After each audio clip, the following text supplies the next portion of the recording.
Última corrección, Free 120. Vamos. Tenemos una mujer de 82 años con un mes de historia de pérdida de sensación en los pies, pérdida de vibración, pérdida de propiocepción, hiporreflexia. Y te dicen que tiene antecedentes de alcoholismo, 2 copas de vino todas las noches, lo que hace más de 14. En hombres, más de 14 copas a la semana, o más de 4 o más de 7 al día, es consumo preocupante. En el caso de las mujeres son más de 7 copas al día, perdón, más de 7 copas a la semana o más de 3 copas al día, el consumo preocupante. Entonces, ¿cuál es la causa de estos hallazgos? Primero tenemos que identificar la causa. Como ya hemos dicho, protocolo lo más importante. Nos situamos. ¿Qué es lo que tenemos? ¿Cuál es el diagnóstico? Aquí nos preguntan por el manejo directamente, pero tenemos que saber cuál es el diagnóstico. Yo se me fue la olla. Como estas son las 120 preguntas que hice después de las 200 y tenía ya la cabeza un poco frita, pero bueno, eso no va a pasar en el examen porque seremos excelsos y lo haremos todo de puta madre. Tendremos empecé a pensar, digo, joder, tiene alcoholismo, a lo mejor tiene una mala absorción de vitamina B12. Eso está fatal. Alcoholismo produce una mala absorción en este examen de vitamina B9, no vitamina B12. Lo que sospecho sobre todo es un déficit de vitamina B12. Esa pérdida de vibración y propiocepción y hiporreflexia me llega a pensar en una degeneración de las columnas dorsales. Entonces, ¿qué es un déficit de B12? ¿Por qué? Secundario a que está tomando gluconato cálcico, carbonato cálcico. El carbonato cálcico produce una mala absorción de B12. ¿Cuál es el siguiente paso en el manejo? Yo marqué alcoholic cessation, pero no es esa. No es esa porque no es la causa. En el caso de que hubiese tenido en cuenta que era por carbonato cálcico, podría haberme llegado a pensar en cesar carbonato cálcico. Pero claro, lo más urgente en un déficit de B12 es meter la vitamina B12 intramuscular. Ay, no aparece la respuesta aquí, pero bueno, la digo yo. La respuesta correcta es meter vitamina B12 intramuscular directamente para evitar que esa pérdida vaya más. Esos síntomas neurológicos que te puede llevar a una anemia megaloblástica, con neutrófilos hipersegmentados, MCV por encima de 100, todo eso lo sabemos ya muy bien. Siguiente caso, un CRUP, una laringitis por virus de influenzae. ¿Cuál es el manejo de CRUP? Lo sé muy bien, glucocorticoides orales, dexametasona oral, dexametasona oral, dexametasona oral, dexametasona oral es la que te van a dar como, como, como fármaco a manejar. Entonces, claro, también puedes dar adrenalina nebulizada, puedes meter aire humificado Colmis, que eso salía en otro NVMe, que puede ser una respuesta correcta, pero bueno, generalmente nos manejamos con glucocorticoides orales, dexametasona oral o bien adrenalina nebulizada. Claro, yo intenté, para saber qué fármaco utilizamos, tenemos que estadificarla leve, moderada o grave. Yo esta la estadifiqué de leve porque nos da. La estadifiqué de leve porque para estadificar de grave tenemos que tener una dificultad respiratoria, una taquipnea, un tiraje costal moderado severo, un tiraje moderado grave. Pero claro, aquí según NVMe, con un tiraje leve ya estadificas como de moderada a grave y ya le tienes que meter adrenalina nebulizada. Yo marqué la opción de oral prednisona, pero si nos da ya la opción si nos dice que ya tiene un tiraje moderado o grave o tiene simplemente un tiraje, eso ya es sugestivo de que hay que meterle adrenalina nebulizada porque es eh, un CRUP moderado grave. Pregunta de ética. Nos dice de un paciente que tiene cáncer de páncreas en estadio avanzado. Dicen que no quiere ventilación mecánica ni medidas de soporte en el caso de que vaya a empeorar. Eso se lo expreso a la mujer, pero no está escrito por ninguna parte. ¿Cuál es el siguiente paso en el manejo? Lo ingresan por una neumonía. Claro, yo dije, joder, sí, dice que no quiere ventilación, dice que no quiere medida de soporte en el caso de la condición empeore, pero este paciente ha ingresado por una neumonía, no ha ingresado por una condición no ha ingresado por una condición, no ha ingresado por su condición de cáncer de páncreas que está empeorando, sino ha ingresado por la neumonía. Por lo tanto, tenemos que meter la intubación. Pero no, aquí según envía a mí, si tú Si el paciente te expresa que no quiere medida de soporte, aunque ingrese por una causa diferente, le tienes que meter intubación.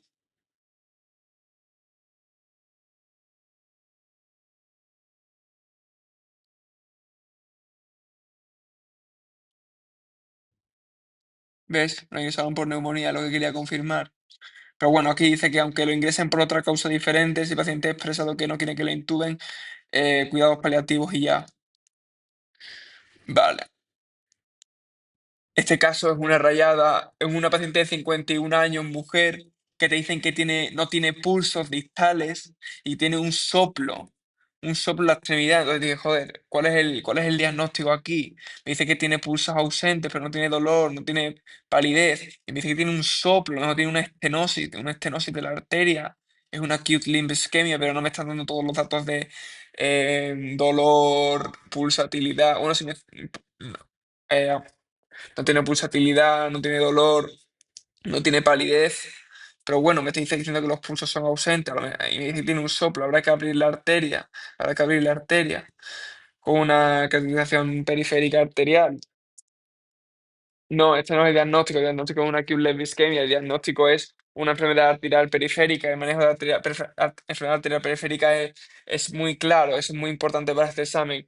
Primero tenemos que deja pedir al paciente que deje de fumar, tenemos que medir los lípidos y seguramente meterle una estatina, tenemos que proceder con la aspirina. Después de eso tenemos que recomendar ejercicio, tenemos que hacer exercise stress test si tiene factores de riesgo cardiovasculares para ver si puede hacer ejercicio o no. Si esto no funciona, le metemos un vasodilatador como es cilostazol. Y si ya eso no funciona, procedemos con intervencionismo arterial. Entonces, el siguiente paso en el manejo aquí, siguiendo esto, no vamos a no hacer nada, warfarina no, warfarina esto sería una opción que hubiésemos marcado hace unos meses cuando no sabíamos que warfarina en contexto de enfermedad arterial o está relacionado, lo vamos a dar cuando esté relacionado con problemas de coagulación, es decir, fibrilación auricular o flúter. Nada, se me acaba de ir la olla. Y Serum Lipid Studies, pues es lo que tenemos que marcar en este caso, ¿vale? Porque no es una acute limb ischemia, tenemos que manejar, como he dicho en ese primer paso, lípidos, estatinas, aspirina y dejar de fumar. Este caso lo fallé, es una pregunta regalada. Te da un paciente que ha tenido un trauma, una caída con dolor en rodilla y dolor en tobillo. Entonces, la examinación de la rodilla está perfecta, entre normalidad, y la examinación del tobillo te dice que tiene dolor a la palpación del malleolo medial, malleolo lateral, no me acuerdo cuál de los dos, pero ya sabemos que si tiene, según los criterios de Ottawa, dolor en palpación lateral del malleolo lateral o dolor a la palpación en el malleolo medial o no puede dar más de 3 pasos, hay que pedir radiografía. Y en el caso de que tenga un trauma en el pie, en el caso de que tenga dolor en la palpación del tercer hueso metatarsiano, hueso navicular, o no pueda dar más de 3 pasos, hay que pedir radiografía de pie. En este caso cumple criterios de Ottawa para tobillo, no tiene indicaciones para pedir nada en la rodilla porque la exploración es medianamente es normal prácticamente, así que hay que marcar esta respuesta. Se me fue la olla, es una pregunta muy fácil. Preguntas largas. Este formato es muy diferente. No sé si este será el formato del examen. Se puede ampliar. De todas maneras, esto lo estoy haciendo en el iPad. En el ordenador del examen será diferente. Yo espero que sea como los anteriores, pero si no, no pasa nada. Vamos a reventar el examen del mismo modo. Tenemos la mentalidad totalmente en punto para reventar este examen. No pasa nada. Vamos a ver. Siguiente. Esta es una pregunta de estadística, muy fácil por descarte. ¿Cuál de los siguientes factores invalida la conclusión de este autor? Hacen un ensayo clínico aleatorizado, creo que era para un antiarrítmico, cogen a 100 pacientes, un grupo con la droga y otro grupo con el placebo. Y claro, aquí lo primero que me salta a la cabeza es, tío, ensayo clínico aleatorizado de una condición de una arritmia. No sé, mejor que un placebo utiliza la terapia que se está utilizando actualmente para tratar esa arritmia. Eso es lo primero que me salta a la mente. Es estadísticamente significativo. No veo cuestiones para pérdida de poder. El número es adecuado. Es significativamente estadístico. no nos habla, no nos dan datos que nos lleven a pensar que no hay grandes diferencias en el efecto. Es más, nos dice que la conclusión es buena. Pero bueno, tampoco lo podemos concluir por esto primero que he comentado. La variabilidad tampoco nos habla mucho de ella. Dice, no information regarding the confidence interval. Hombre, es un hándicap, pero no es, me parece, lo más limitante. Lo que más limitante me parece es la A, respecto a lo que hemos dicho antes. Que si no tenemos, no tratan con el fármaco de uso actual, pues la comparativa es un poco pobre. Aquí nos están hablando de un paciente con sickle cell disease, con drepanocytosis, que tiene SF, ese pattern, que es patrón homónico de drepanocytosis. Tenemos que recordar que pacientes con hemoglobina A y S elevada si nos dan pacientes con una hemoglobina A y una hemoglobina S elevada es sickle cell trait. Si no nos dan la hemoglobina A es sickle cell disease. Y sickle cell trait es normal, nos puede producir incremento, alteración en la concentración de orina, necrosis papilar cuando tenemos condiciones, cuando a lo mejor tenemos alguna causa como una infección o como un exceso de calor o condiciones externas que nos promuevan a una crisis de cycling. Pero nada, el sickle cell trait por lo general tenemos que tratarlo como un paciente normal, pero esto es un sickle cell disease. Which of the following is the most appropriate step in management? Claro, en sickle cell disease tenemos que dar penicilina y tenemos que dar hidroxiurea para prevenir esas crisis de cycling. Tenemos que hacer las dos cosas. Nos da un paciente de 5 días de edad. Y esto es algo nuevo que he aprendido. Penicilina hay que darla desde el inicio y hidroxiurea se da más adelante. Se ofrece a partir de los 9 meses. Este paciente acaba de nacer. Penicilina oral la damos cada 12 horas hasta los 5 años. Y hidroxilina se ofrece a partir de los 9 meses. Vuelvo a repetir, penicilina oral la damos cada 12 horas hasta los 5 años desde el nacimiento. Hidroxilina la damos a partir de los 9 meses. Vale, esto es rarísimo, pero bueno, por descarte se podía sacar. Tenemos nos pregunta directamente sobre un abuso, por qué sustancia causa estos síntomas y nos da un hallazgo de S3, pitting edema, lo que nos hace pensar en insuficiencia cardíaca, un poco de hipertensión arterial, gingivitis. La verdad no tenía muy claro. Entonces empecé a descartar y dije, cocaína, hombre, la gingivitis, pues puede ser, pero no tienes hipertensión arterial, tienes gingivitis, me lo puedo plantear, ¿no? De momento es la que más me gusta. Heroína, opioide, nada, no tiene nada que ver, no tiene dificultad respiratoria, no tiene apnea, no tiene deterioro del Glasgow, nada. Metadona, más de lo mismo, fuera. Tolueno nos da ese niño adolescente con crisis de agitación, eh, fugaz, que dura al menos 30 minutos, solamente entre 30 minutos, una hora, nada. Metanfetamina, pues metanfetamina me darías esos dientes reventados, me darías también un poco de agitación compatible con cocaína, pero no nos está dando aquí nada de agitación. Mm, No me parece a mí metanfetamina. No me da ese delirio de más nada, que cocaína también me la podría dar, pero bueno, es que por descarte no me está dando estos dientes reventados. Perdón, que estoy acostumbrado a esto. La opción correcta no es cocaína, la opción correcta es metanfetamina, por dos cosas.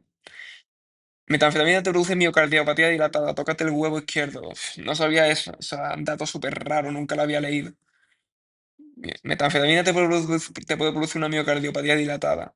Y después gingivitis, alteraciones dentarias, todo eso es compatible con metanfetamina, no solo las alteraciones dentarias, sino también la gingivitis. Cocaína te da un dolor más.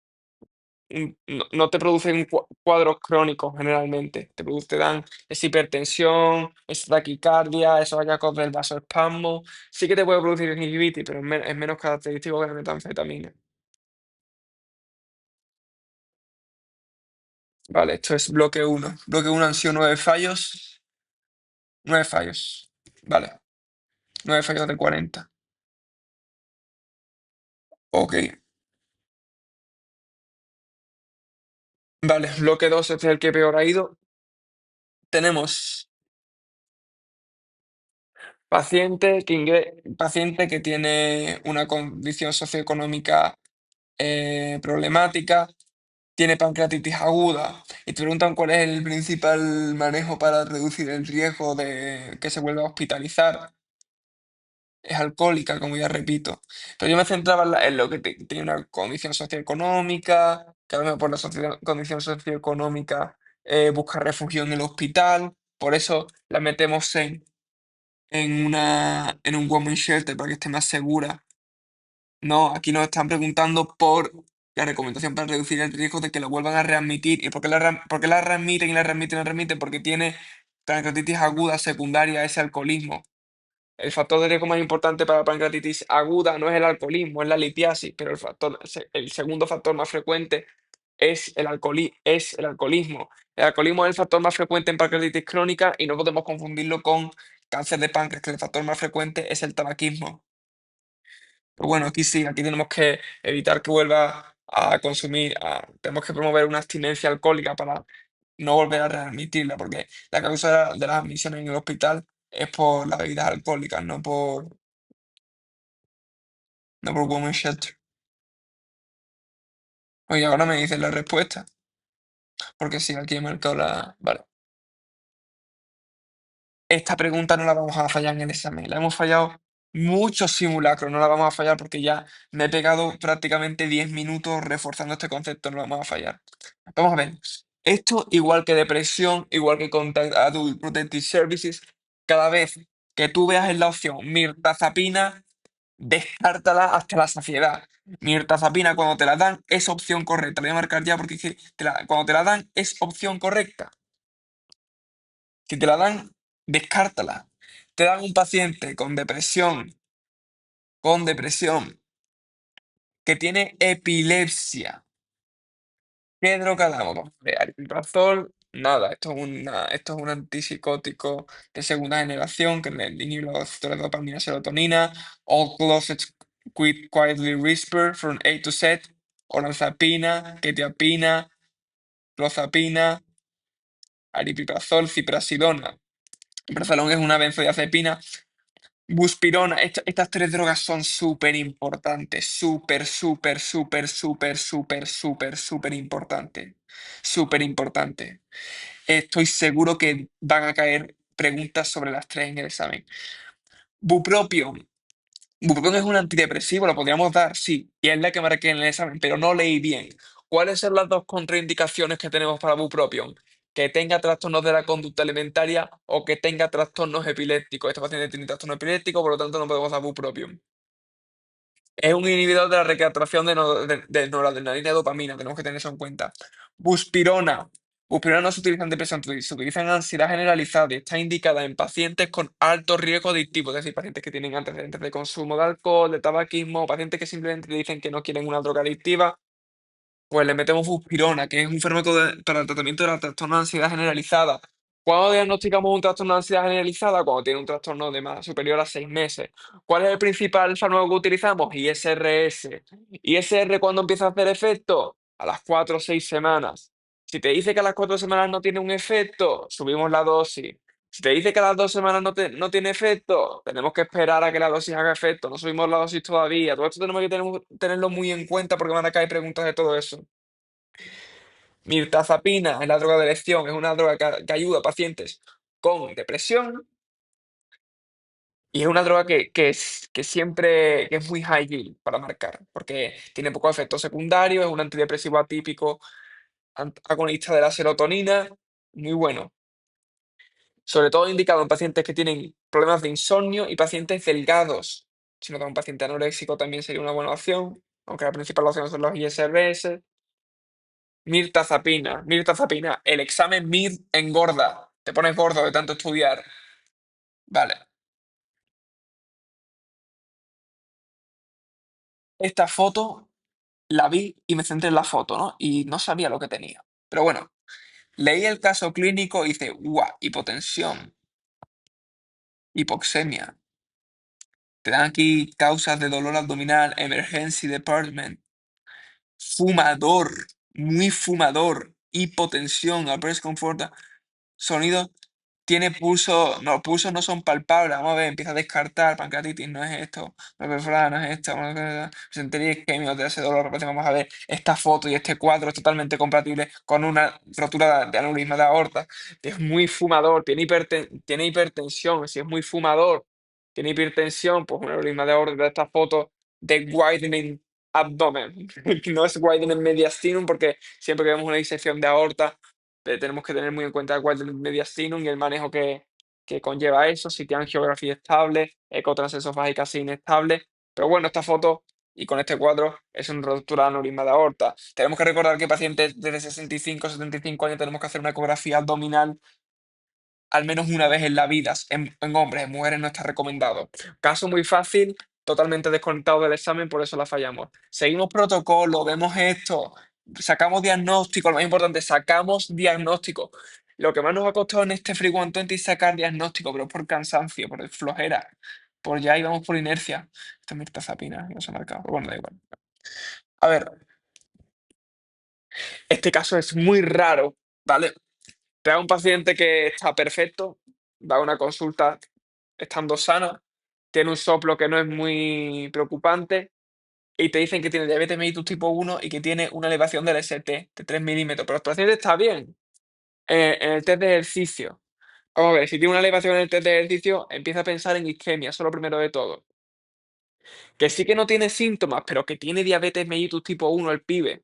Y si tiene diabetes mellitus tipo 1 significa que tiene una disminución de la sensibilidad a dolores. Disminución de la sensibilidad, tiene una neuropatía, puede tener una neuropatía asociada. Aunque principalmente la neuropatía de la diabetes mellitus tipo 1 es una neuropatía autonómica, con taquicardia en reposo, incontinencia urinaria, tiene disfunción eréctil, tiene hipotensión ortostática, puede desarrollar una neuropatía metabólica con polineuropatía distal, en calcetín, también vista en déficit de B12, vista en alcoholismo, que te produce un déficit de B9, en un déficit de B12. Esto es muy importante. Esto es muy importante porque hemos fallado la pregunta anterior bloque por esto. Entonces yo marqué normal cardiac findings, pero no. Si nos da elevaciones del ST post de ejercicio, piensa con el TDSIS, aunque no te den dolor. Además tiene diabetes tipo 1 que te puede anular ese dolor. Esta pregunta me parece un poquito más rebuscada, pero bueno, si pensamos bien, estamos frescos, la sacamos. Una pregunta de quality improvement. Te dan, a ver que me sitúe un poco. No, cámara.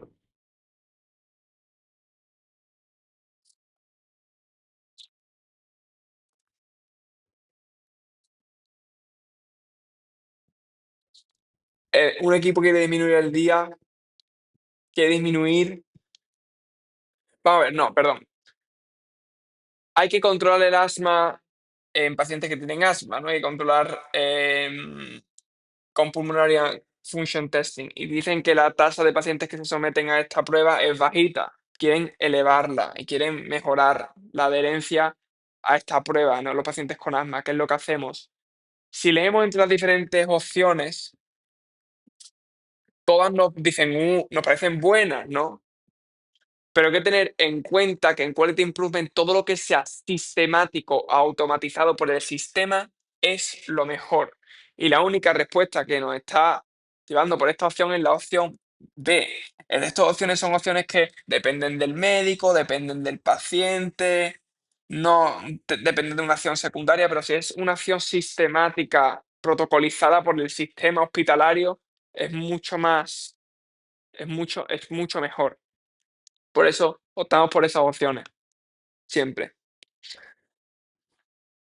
Vale, esto es un paciente que nos da la serología.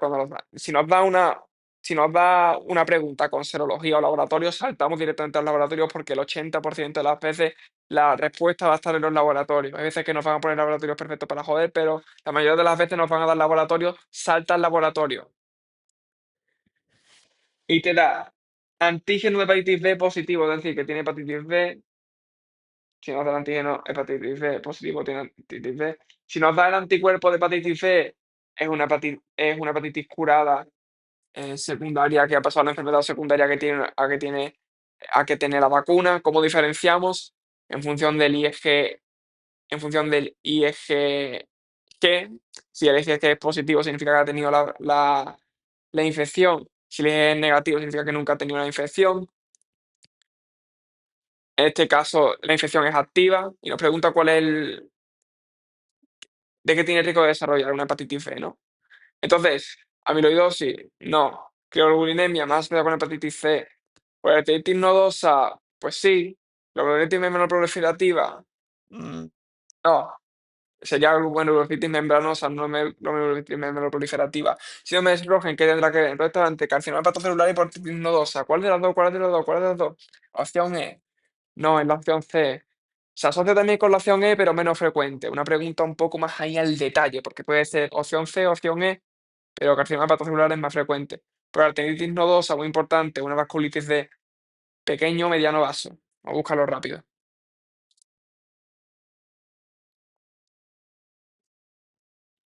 Yo creo que pequeño vaso. Mediano y pequeño vaso, las dos puede ser, ¿vale? Muy bien. Que produce síntomas neurológicos, una mononeuritis múltiple, te produce también disfunción renal, te puede llevar a una insuficiencia renal, una hipertensión arterial, y no produce afectación pulmonar. Esto es muy importante. Si no hay afectación pulmonar por hepatitis nodosa y no tiene CEANCA, no tiene anticuerpos antinucleares positivos. Pues eso, ya está. Vamos a ver. Paciente militar que ha empezado a fumar durante el despliegue del ejército, ha empezado a fumar y a beber. ¿Cuál es la causa de hipertensión arterial en este paciente? Pues yo dije, joder, lleva bebiendo poco, ya bebiendo poco. Dice que ha empezado a beber desde que volvió. Dice, 2 months ago, ha empezado a beber hace 2 meses. Joder, pues me suena más una hipertensión esencial. No, la causa es el consumo de alcohol, que sí que sabía que te puede producir una hipertensión arterial, pero digo, lleva poco tiempo con alcohol, ¿no? Pues no me parece. Bebe 6 cervezas al día. 6 cervezas al día, si lo multiplicamos por 6, 7, 6 por 7, 42. Son 42 cervezas semanales. Definimos problema de alcohol cuando son más de 14 cervezas semanales en hombres. Este bebe 42 cervezas semanales. Es una burrada, por supuesto, es la causa del alcoholismo. Hace binge drinking.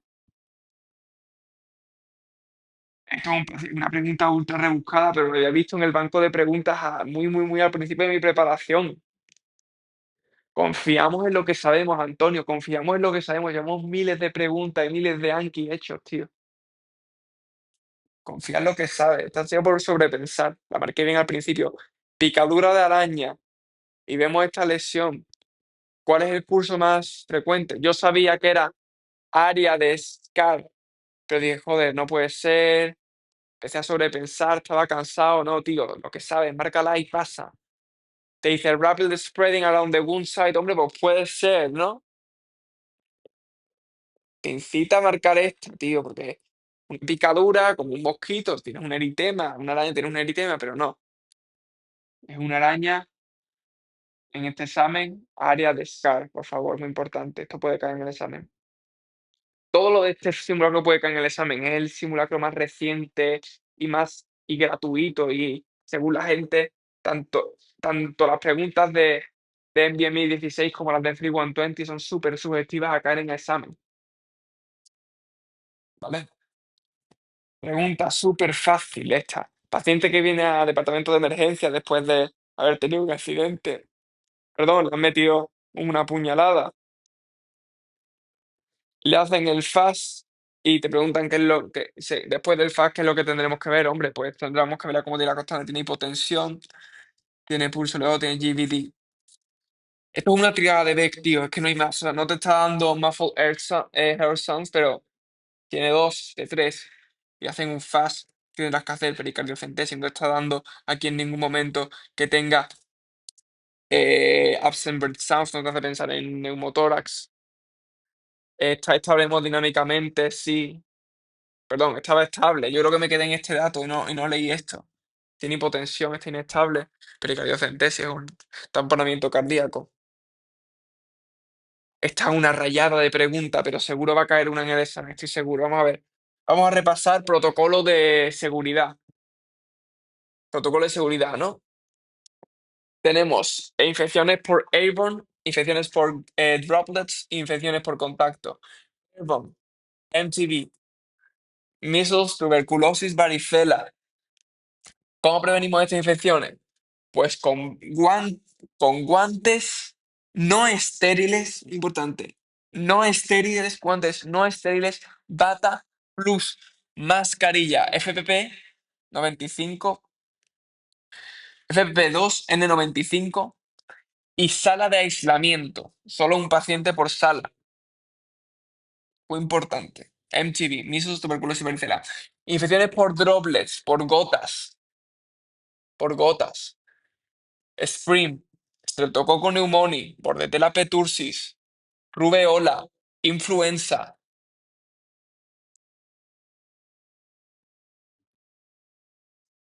Esos son los que creo que me falta uno. Voy a buscarlo rápidamente. No sé si lo tengo por aquí, creo que sí. A ver.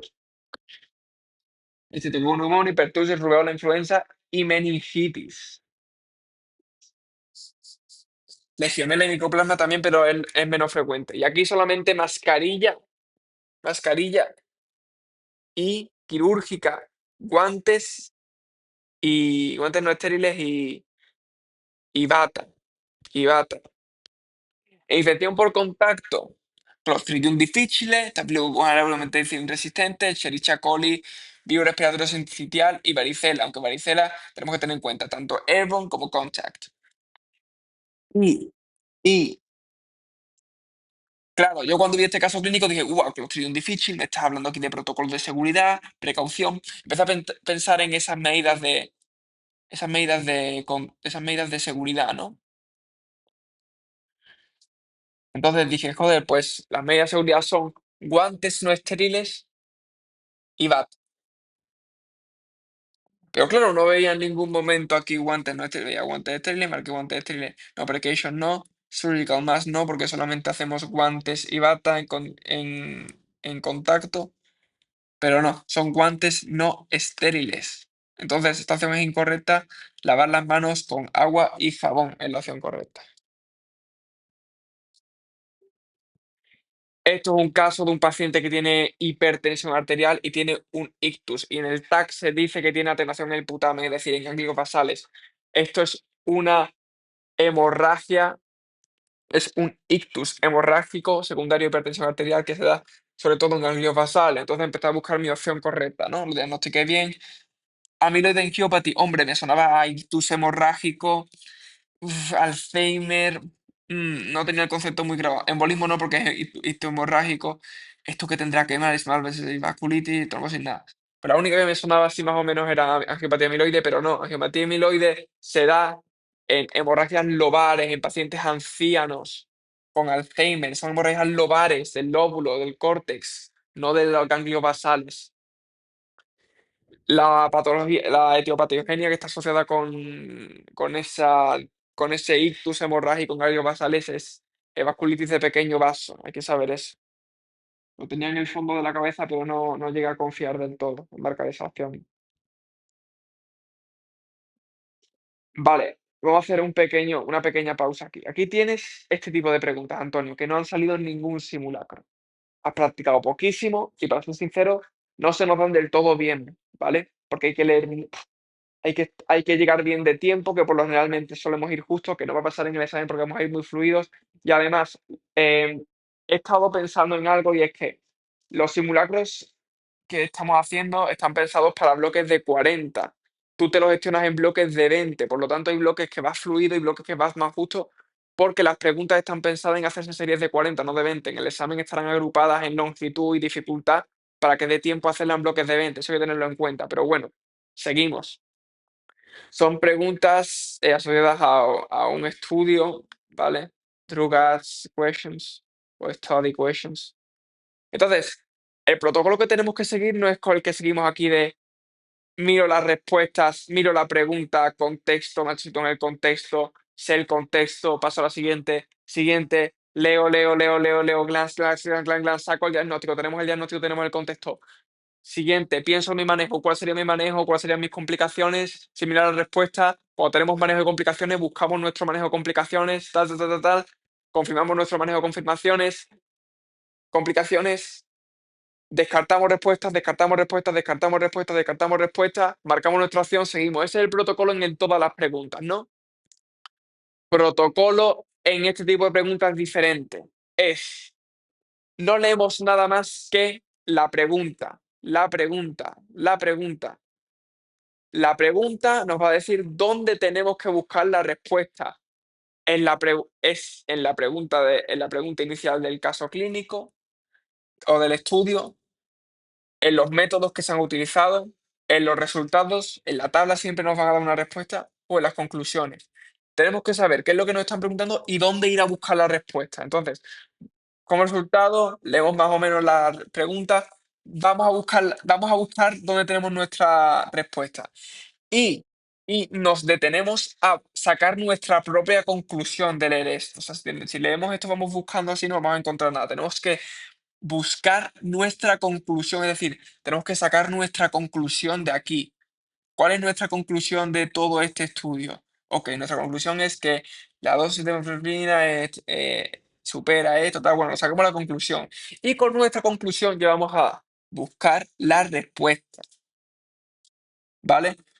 Pues el mismo protocolo en todas. Hay preguntas como esta que se van a poder contestar simplemente mirando esto, sabiendo los conceptos de estadística, teniendo los conceptos de estadística, claro, pero la mayoría van a ser así. Tenemos que buscar entre esas tres cuáles podemos contestar rápido, porque el tiempo apremia y no sabemos cómo vamos a estar de tiempo. Si fallamos o no tenemos ni puta idea, no nos preocupamos, son solamente dos puntos del score, dos, tres puntos del score. Nos da igual, vamos a sacar el mismo score que en BMIs. Estas preguntas son para llegar a 285, Antonio. Son preguntas que nos van a subir el score, no nos van a penalizar, no penalizan, nos suben la nota. Así que con tranquilidad decimos, ¿subimos la nota o no? ¿O estamos conformes con nuestra pedazo de nota que ya tenemos que según los predictores tenemos? O sea, no nos tenemos que preocupar por estas preguntas, Antonio. Protocolo. Vemos la pregunta. Vamos a buscar en el sitio en el cual vamos a tener la respuesta.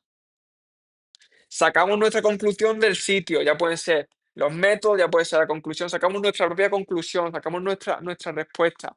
Y en función de nuestra respuesta, hacemos ruling, rule out, ruling, rule out, ruling, rule out, como en las otras, como hacemos en el otro tipo de preguntas. Ese es el protocolo a seguir. Vale, último bloque. Otra pregunta de ética. Vamos a ver, es un paciente que se va a someter a una operación, no tiene el sitio marcado, el paciente está intubado. ¿Cuál es el siguiente paso en el manejo? Yo dije, joder, pues preguntar al paciente, ¿no? Vamos a ver, ¿cómo le vas a preguntar al paciente si está intubado? En todo momento que alguno de estos pasos tan críticos de operaciones, de que esté mal intubado, que no se sepa el sitio de operación, que el paciente no nos pueda confirmar, que no haya papel que nos confirme, que no haya marcaje, siempre la seguridad del paciente es lo primero y no operamos. El paciente a lo mejor cuando se despierte se cabrea, vale, pero no operamos, no hacemos nada. Tenemos que quitarlo de sala de operaciones y no operamos. Pregunta tipo Hopi, que no es lo que más me preocupa. El diagnóstico aquí, para mí, era una bronquiectasia secundaria a fibrosis crítica. Tiene mucho esputo, muchas exacerbaciones, tos muy abundante. Pero claro, vi aquí la opción de CT angiography. Buah. ¿Tiene taquicardia? Sí. ¿Tiene hipoxemia? Sí. Buah, puede ser un tromboembolismo pulmonar, ¿no?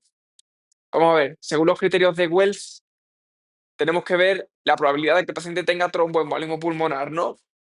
Y en este caso el paciente tiene puntos que le restan porque el diagnóstico más probable no es un tromboembolismo pulmonar, son bronquiectasias secundarias a fibrosis quística. Entonces el manejo no sería CT angiography, el manejo sería un manejo acorde a una exacerbación de bronquiectasia que es Sputum culture, que esto también lo hacemos en exacerbaciones de bronquitis. Vamos a buscar un Mycobacterium avium complex, ¿no? Que está muy asociado a bronquiectasia, pero bueno, no es City and Geography. Sí que nos da esta taquicardia, esta hiposemia muy característica. Tampoco nos da un dolor pleurítico, no tiene antecedentes de riesgo para trombo pulmonar, pero claro, ves esas opciones de City and Geography y te tienta a marcarlas. No, no, no, no. Si tienes un diagnóstico más probable, no te vayas a City and Geography. Vete a vete a por el diagnóstico que tienes, a manejar el diagnóstico que tienes, que en este caso son bronquiectasias secundarias a fibrosis quística. Vale, esta es una pregunta muy fácil, estúpida, creo que estos dos fallos son estúpidos, ¿no? Sí, estos dos fallos son estúpidos, esto me dio una rabia cuando lo corrí. Vamos a ver. Tenemos un paciente con diabetes mellitus tipo 2, obesidad. ¿Cómo estará el perfil de glucosa e insulina? Esto es de primero. Entonces, esto yo creo que lo vi hasta en bachillerato, tío. Esto lo vi antes de entrar a la carrera. ¿Cómo tiene esto? Obviamente, la glucosa va a estar elevada, pues tiene diabetes, la glucosa no va a estar entrando. Insulina, ¿cómo está la normal o increce? Hombre, aquí yo creo que sí que me rayé porque dije, hombre, la insulina, si tiene ya, si está ya en un estadio avanzado de la diabetes mellitus tipo 2, llega un punto que las células beta pancreáticas dejan de producir insulina y puede llegar a estar normal, no, pero no te rayes tanto la cabeza, está incrementada, porque tiene diabetes tipo 2, tiene resistencia a la insulina, y como tiene resistencia a la insulina, la sensibilidad a la insulina va a estar disminuida, por lo tanto la opción correcta es la opción A. Y esta pregunta no me voy a poder detenerla. Tiene un paciente con trimetoprim, sulfametoxazol y warfarina. ¿Qué tendrá? Pues si te da esas drogas que tienen tantas interacciones, son interacciones entre fármacos. Ya está, el resto no tiene ningún sentido. Ningún sentido. Tiene PT elevado, ¿por qué? Porque tiene esas alteraciones en el metabolismo de la vitamina K, factores de coagulación 10, 9, 2, que son factores de la vía intrínseca, elevan PTT, que en este caso está normal, 35-45, pero tiene una elevación de la vía extrínseca, ese factor 7 metabolizado por la vitamina K, potential drug interaction. Recuerda la forma que interaccionan con el citocromo P450, sick phase, para los que elevan los niveles de drogas, es decir, inhiben citocromo P450. Perdón, sick phase es para aquellos que estimulan el citocromo P450 y por tanto disminuyen los niveles del fármaco, de fármacos. Fen never refuse greasy carbs es para em, aquellos que inhiben el citocromo P450 por tanto elevan los niveles. Vale. Esta es una pregunta de fallo de interpretación. Vamos a ver. Te dicen, ¿cuál de los siguientes representa el absolute risk reduction? Para calcular esto, ¿qué tenemos que hacer? Restar los riesgos, ¿no? Restar los riesgos. Entonces, tenemos aquí diferentes riesgos. ¿Cuál es el que tenemos que hacer? Dice, breast cancer invasivo para 1000 mujeres. Entonces yo estaba entre esta y esta, porque dice invasive breast cancer sí, pero no te da per 1000 women. Breast cancer rate per 1000 women. Yo creo que esta tabla de todas maneras está mal hecha. Estaba así para liarte. Hay que restar 3,6 menos 1. No se resta invasive breast cancer porque eso hace el total. Te dice per 1000 woman. Per 1000, per 1000, per 1000. Per, per 1000, madre mía. Pero 1000 women. Así que no me acuerdo, no voy a hacer el cálculo. Ah, sí, es 2,6, ¿no? Sí, es 2,6. 3,6 menos 1, 2,6. Marqué 6, porque pensaba que era este cálculo, pero no. Esta pregunta es rara de cojones, la verdad, lo siento mucho. Son preguntas para que fallen. Mira, niña que la adoptan, ¿cuándo se lo dice? Es que es una pregunta, yo creo que de cultura general. O sea, niña la adoptada, ¿cuándo le dices que es adoptada? Pues yo dije, joder, pues cuando tenga un poco de conciencia, cuando se entere en el colegio. No, hay que decírselo cuando sea una neonata, aunque no tenga conciencia, o sea, desde que nace. No sé, yo estoy acostumbrado aquí en España que los niños no le dicen que es adoptado hasta que, yo qué sé, hasta que se empiezan a meter con ellos en el colegio. Madre mía, no sé. Pregunta rara. Se lo dices al principio, aunque no sea capaz de procesar la experiencia. Ya está. Vale, paciente que le acaban de operar, ha dado a luz, perdón, creo que ha tenido un aborto en la semana 10 de gestación. Tenemos que recordar, por favor, muy importante que me acabo de acordar, del manejo de los abortos. Si es por debajo de la semana 14, si es en el primer trimestre, aborto en el primer trimestre, si es por debajo de la semana 12, tenemos que llevar un manejo conservador. Si es por encima de la semana 12, tenemos que dar oxitocina, misoprostol, mifepristona. ¿Cuándo concluimos un, que es un aborto? Cuando tiene una longitud céfalo-caudal de más de 7 centímetros y no tiene latido cardíaco, o cuando tiene un saco gestacional menor a 25 milímetros. Esas son las pautas a seguir.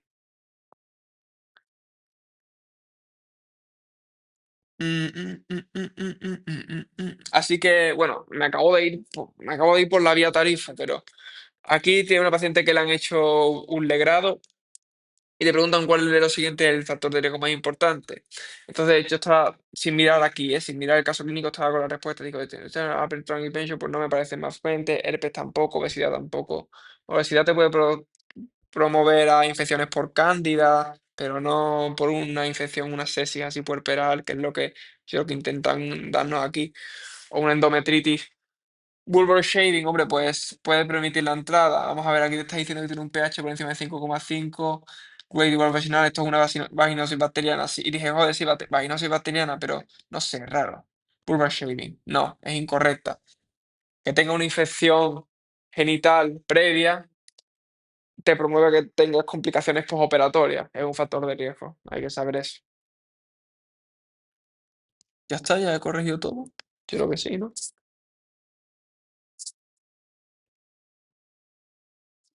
Me falta la última.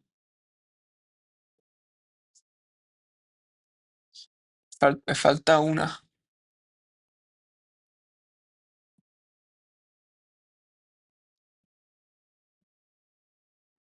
Aquí está, esta es la que me falta.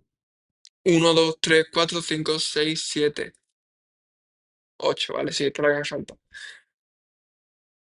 Tenemos, en este caso tengo una rayada encima.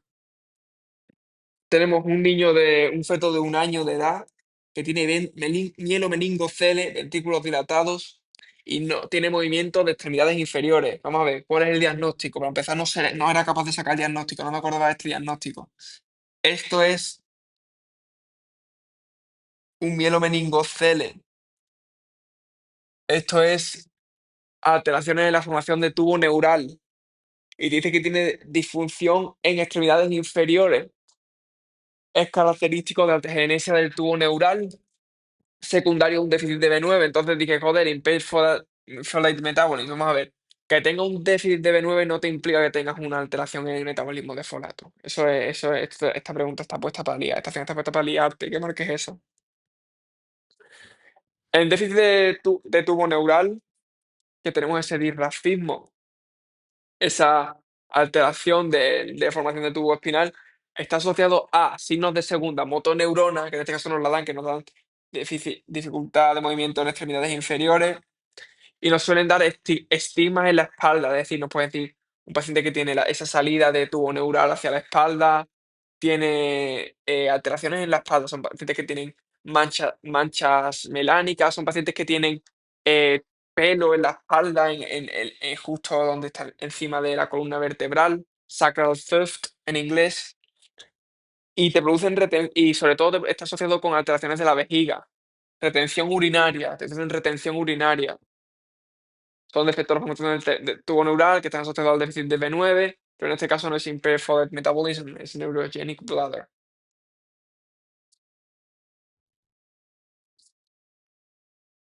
Eso se conoce como disrafismo espinal. Médula espinal, eso es. Pie cabo, sacral tuft, Clancy gate, hiporreflexia, alteraciones, lipoma, el tuft, hiporreflexia, déficit motor neural inferior, escoliosis, foot deformity, alteraciones en los pies, lipoma, disrafismo, médula anclada. Hay que tener en cuenta todo esto, ¿vale? Para este diagnóstico. No lo tenía muy en la cabeza cuando hice el caso clínico.